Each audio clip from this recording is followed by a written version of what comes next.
te būs mazs ieskats, ko mēs darām. Gan taisām grafiskos dizainus, gan veidojam dzīvīgus un košus video, gan arī uzturam sociālo tīklu kontus.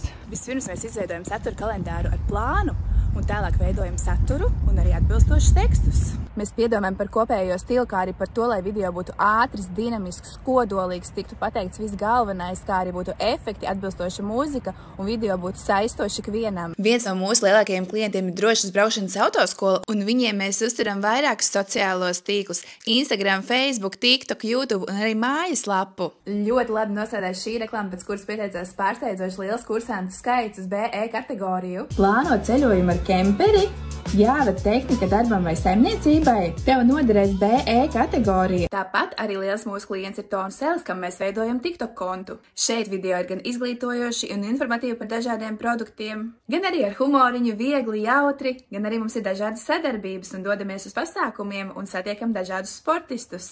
Vairāk video ir sasnieguši arī vairāk tūkstošu skatījumu, ir komentāri, ir iesaisti no auditorijas un aizvien nāk jauni sekotāji. Un tāpat veicam arī konta un video analīzi. Izdaram secinājumus, uzlabojam video un tiecamies pēc aizvien labākiem rezultātiem. Kopumā konts izskatās skaisti, koši, pārdomāti. Un tāpat mēs saņemam ļoti foršas atsauksmes no mūsu klientiem. Skaties! Tagad, kad sadarbojamies ar Provici, skatījums ir audzis un arī klienti, kas zvana tieši arī Facebook. Ja jūs šobrīd apsverat domu sadarbībai ar Provici, jūs to droši varat darīt, jo redzēsiet, kā jūsu uzņēmums paliek redzams un skaisti redzams. Es noteikti ieteiktu izmantot aģentūras pakalpojumus visiem tiem, kas vēlās ietaupīt laiku uz mārketingu un reāli iedot to speciālistu rokās, nevis cīnīties pašiem.